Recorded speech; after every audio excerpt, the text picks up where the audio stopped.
एक धारावाहिक जो आपकी जिंदगी बदल देगा। बाबूसा मेरे भगवान।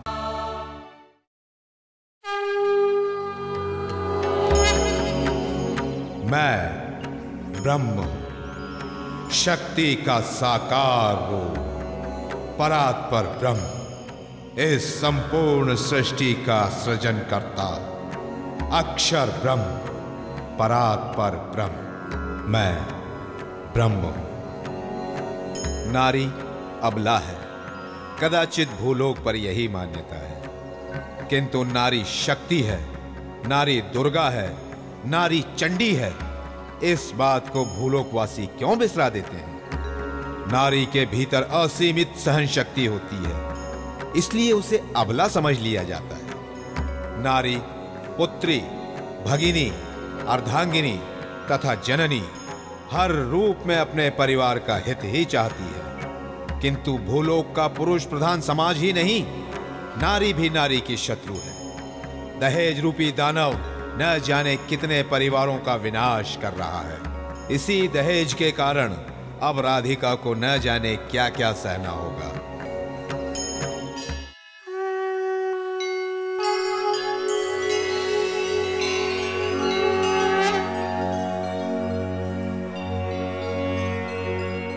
अरे ओ महारानी, सारा दिन यहाँ बैठकर झूठ मूठ की पूजा ही करती रहोगी या घर का कोई और काम भी करोगी? क्या? तुम तो हर वक्त राधिका और अंकुर के पीछे ही पड़ी रहती हो। बस मैं तो ये कह रही हूँ कि पहले घर के काम तो निपटा ले, उसके बाद पूजा करे, खाए या जहन्नुम में जाए। मुझे इससे क्या? तुम भी हमेशा बक बक बक बक करती रहती हो।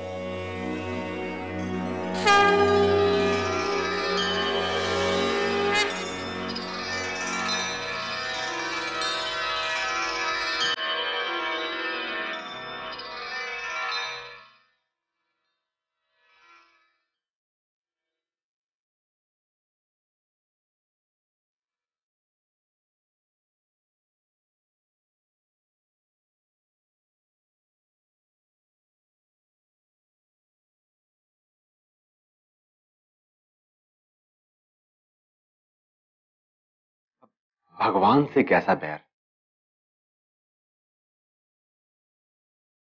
राधिका तो इस घर की लक्ष्मी है। हाँ हाँ, वो तो लक्ष्मी है, दरिद्र तो हम लोग हैं। मगर इस घर में सबसे बड़ा दरिद्र तो ये महारानी है। आप जानते नहीं हो, सारा दिन बैठी यहाँ घंटी बजाती रहती है, और वो एक इसके पति महाराज निकम्मे कहीं के, कुछ भी नहीं करते, बस सारा दिन इसका नाम जपते रहते हैं। तुम्हारे मुंह से हमेशा जहर ही उगलता है।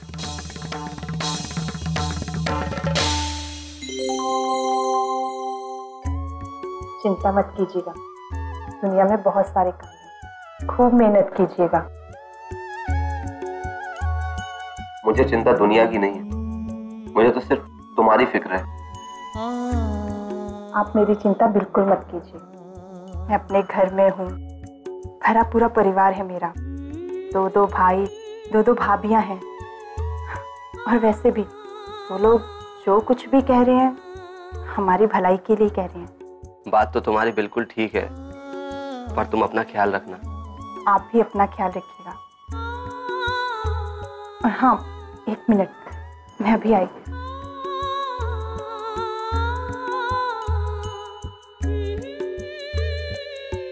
भगवान को याद करने के लिए ये बाबूसा चालीसा, इसे कभी मत भूलिएगा, सदैव अपने पास रखिएगा।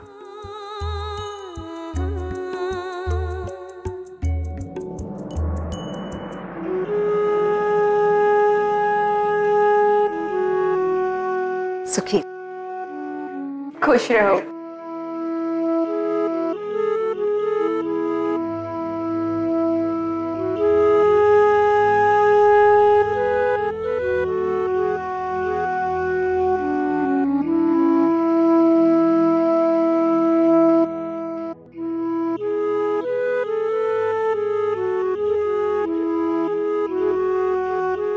अपना ख्याल रखना।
एक्सरे रिपोर्ट भी आ गई है।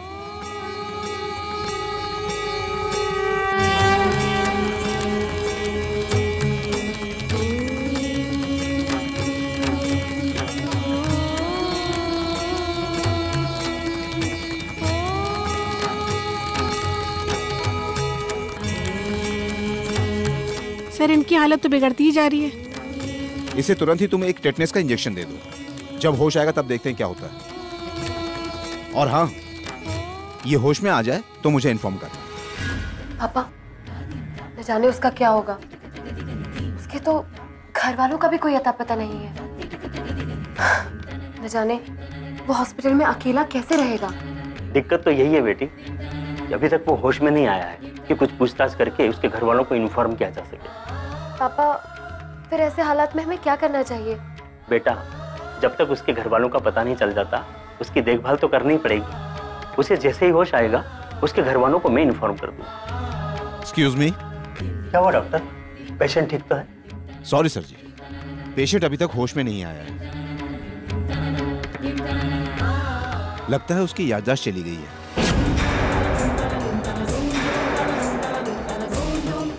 डॉक्टर साहब, तो क्या उसकी याददाश्त कभी वापस नहीं आएगी? याददाश्त वापस आएगी, लेकिन कब आएगी ये मैं कुछ नहीं कह सकता, क्योंकि सर पर गहरी चोट है। याददाश्त वापस आने में वक्त तो लगेगा। महीने 2 महीने भी लग सकते हैं, साल 2 साल भी लग सकते हैं।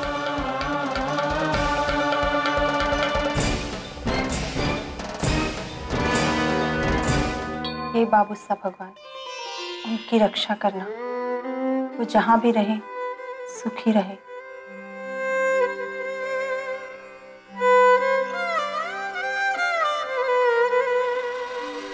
घर में बैठकर भजन करने से कुछ नहीं होता। अगर इतनी ही चिंता है तो अपने पति के साथ क्यों नहीं चली गई? बड़ी आई अपने पति की चिंता करने वाली। 2 घंटे से बैठकर यहाँ पूजा पाठ कर रही हो, खाना बनाना बाकी है, उसकी तो कोई चिंता नहीं है। कामचोर कहीं की।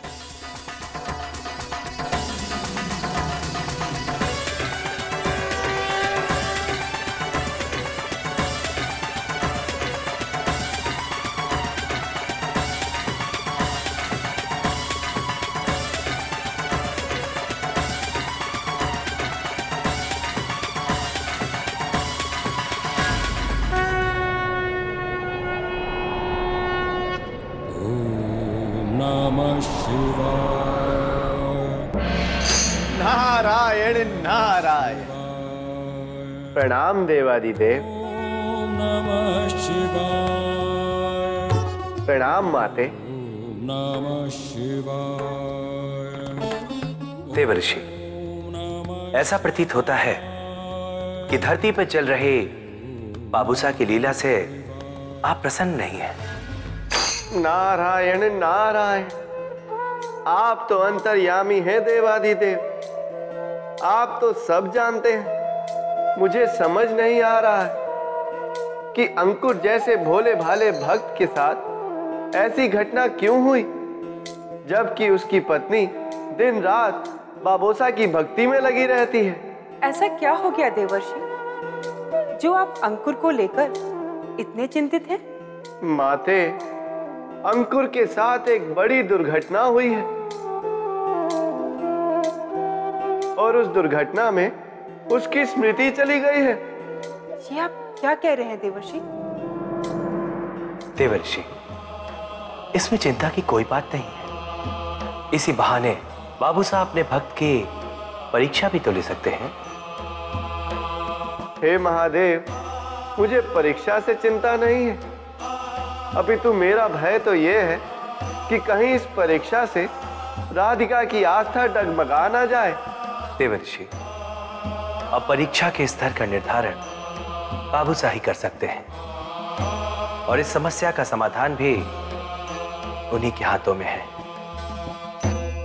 अवश्य महादेव, अवश्य। अब मुझे भी ये देखना है कि बाबूसा का मंतव्य क्या है।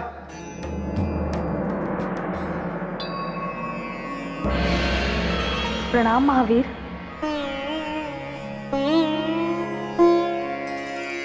महावीर जी, आपने मुझे स्मरण किया? हाँ बाबूसा, क्या आप सचमुच अपने भक्त की परीक्षा ले रहे हैं?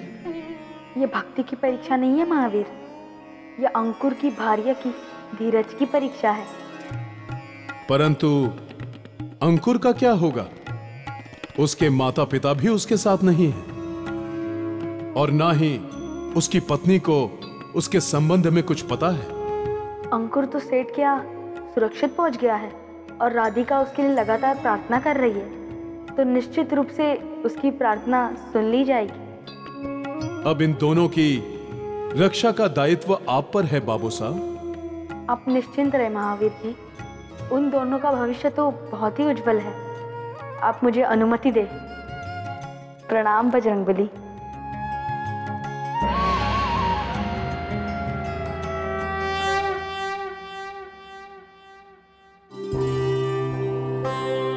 मेरा खाने का मूड नहीं है। कुछ खाओगे तभी तो जल्दी ठीक होगे ना। आज नहीं, मैं कल खा लूंगा। अच्छा ठीक है, कुछ खाना नहीं चाहते तो कोई बात नहीं, ये दूध तो पी लो। दूध मुझे बिल्कुल पसंद नहीं, मैं दूध नहीं पीऊंगा। देखो अभी तुम कमजोर हो, दूध से जल्दी रिकवर होगा। और वैसे भी बीमारी में पसंद नापसंद का कोई फर्क नहीं पड़ता, करना वही पड़ता है जो डॉक्टर कहता है। लगता है तुम्हें जबरदस्ती दूध पिलाना पड़ेगा। चलो पियो उसे। इतना जिद कर रही हो तो ठीक है, पी लेता हूँ। अब तो खुश। तुम्हें पता है क्या, अब ना मुझे तुमसे डर लगने लगा। मुझसे डर? क्यों? अरे हर काम डांट कर करवा लेती हो। अच्छा जरा ये याद करके बताओ कि तुम्हें इतने प्यार और अधिकार से खाना कौन खिलाता था? मुझे इतने प्यार और अधिकार से कौन खाना खिलाता था? याद आया, रुचिका। हे बाबू साहब भगवान, अभी तक उनकी कोई खबर नहीं मिली है। पर मैं जानती हूँ आप उनके साथ हैं तो कोई चिंता नहीं है। आप मुझसे अधिक उनका ध्यान रखेंगे। पर एक बात की चिंता है, वो मुझे भूल क्यों गए? कोई फोन ना कोई चिट्ठी। और बाबू साहब भगवान, आप भी चुप बैठे। अगर आपने उनका कोई संदेश नहीं दिया तो मेरा क्या होगा? क्या होगा? अंबर, कितने भोले हो। तुम्हें तो ये भी नहीं पता कि मैं तुम्हारी कौन हूँ। अरे तुम तो मेरी प्राण रक्षक हो, तुमने तो मेरी जान बचाई। तुम इतनी बड़ी बड़ी बातें मत किया करो, मुझे ये सब समझ में नहीं आता। मैं तो सिर्फ इतना जानती हूँ कि मैं तुम्हारे बगैर अपने अस्तित्व की कल्पना भी नहीं कर सकती।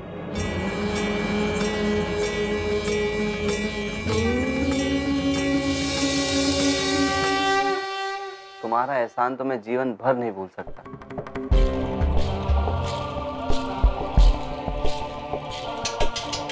वैसे एक बात कहूँ अंबर, मुझे खुद नहीं पता कि मैं तुम्हारी इतनी चिंता क्यों करने लगी हूँ। मैं बहुत भाग्यशाली हूँ रुचिका कि तुम मेरे साथ हो।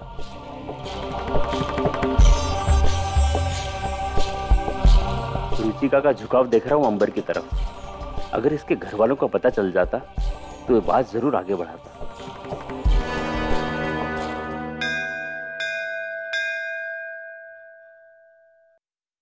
पता नहीं तेरा पति तुझे छोड़कर कहाँ चला गया, ना कोई खोज ना कोई खबर। ये आप कैसी बातें कर रहे हैं दीदी? वो मुझे छोड़कर कहीं नहीं जा सकते। ठीक है तो करती रहे उसका इंतजार, पर हाँ एक बात मेरी कान खोल के सुन ले, तेरी भलाई इसी में है कि तू अपने मायके चली जा। यहाँ जिंदगी भर तुझे मुफ्त की रोटी कौन देगा? और सुनो, जब वो आ जाएंगे ना तो तुम भी आ जाना, तब तक तो चली जाओ। मैं उनसे पूछे बिना कैसे जा सकती हूँ? ये घर मेरा अपना घर है, इस घर से मेरा जीवन भर का रिश्ता जुड़ा है। मैं इस घर को छोड़कर कहीं नहीं जाऊंगी। तुम नहीं जाओगी इस घर से? चलो हम भी देखते हैं कि तुम कैसे नहीं जाओगी।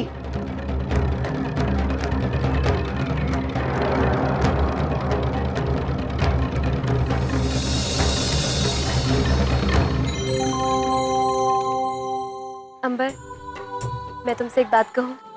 तो कहो ना, उसमें इतना भूमिका बनाने वाली क्या बात? मैं तुमसे शादी करना चाहती हूँ। पर क्या तुम्हारे पापा राजी हैं? नहीं है तो हो जाएंगे। वो मेरी सारी इच्छाएं पूरी करते हैं। और अगर मैं उन्हें ये जाके कहूंगी कि मैंने पति के रूप में तुम्हें चुना है, तो वो खुशी से फूले नहीं समाएंगे। अगर तुम्हारे पापा राजी हैं तो मुझे क्या प्रॉब्लम हो सकती है? धन्य हो प्रभु, धन्य हो। ईश्वर सबकी सुनता है। मैंने मंदिर में जाके भगवान से विनती की थी कि अगर पति हो तो तुम्हारे जैसा, और संयोग से तुम ही मिल गए। वैसे एक बात कहूँ, मुझे भी तुम्हारे जैसी सेवा करने वाली बीवी ढूंढने से भी नहीं मिलेगी।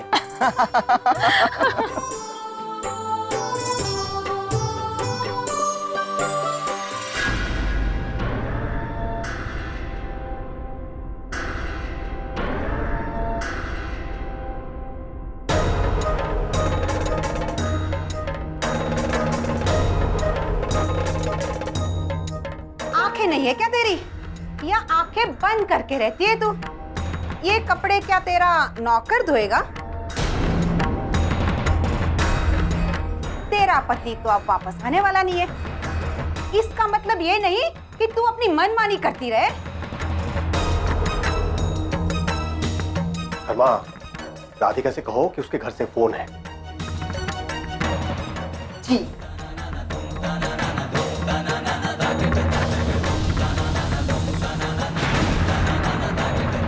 तुम कहाँ जा रही हो?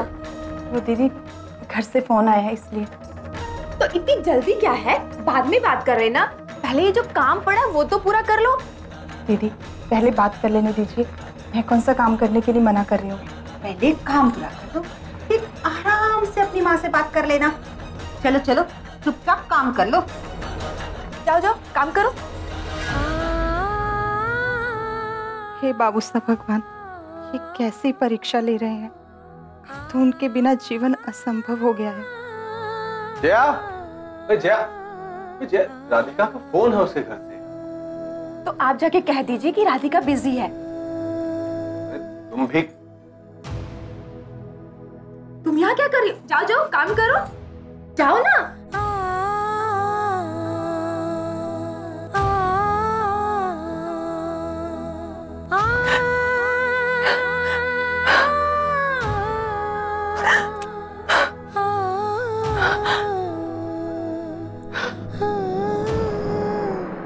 स्वामी, ये बाबू साहब की कैसी लीला है जो वो एक नारी का दुख नहीं समझ पा रहे? क्या धरती लोक में हो रही ऐसी घटनाओं की पवन कुमार को कोई चिंता नहीं? देवी, ये राधिका की एक तरह की परीक्षा है। बाबू साहब उसके धीरज की परीक्षा ले रहे हैं कि कहीं वो सांसारिक संकटों में उलझकर अपनी राह तो नहीं भूल जाएगी। ये आप कैसी बात कर रहे हैं स्वामी? इस प्रकार की परीक्षा का क्या अर्थ है जिससे किसी के प्राण ही चले जाए? अभी तक बाबू साहब ने यह भी संकेत नहीं दिया कि राधिका का पति वापस आएगा या वो रुचिका के साथ विवाह कर लेगा। नारी के प्रति आपकी संवेदना का हम सम्मान करते हैं, परंतु किसी भी परीक्षा के पीछे उद्देश्य शुभ ही होता है।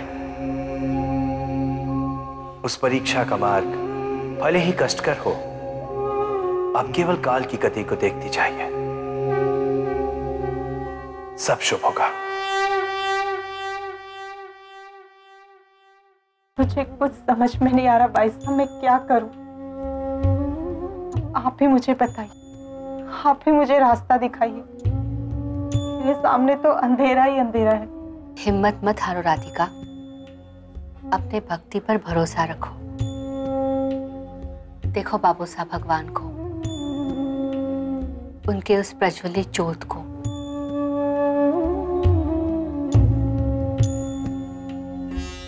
बाबू साहब भगवान के द्वार से कोई खाली हाथ नहीं जाता, वो सबकी मनोकामना पूरी करते हैं।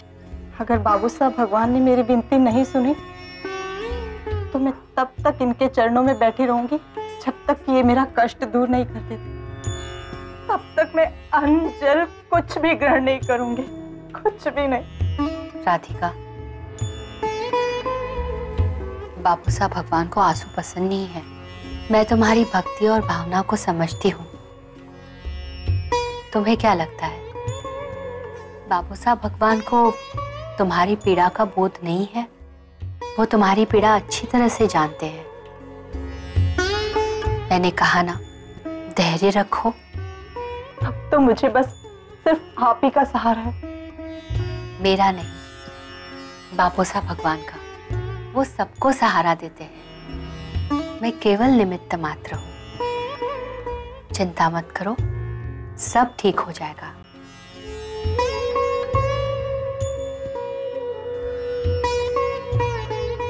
जय श्री बाबू साहब भगवान।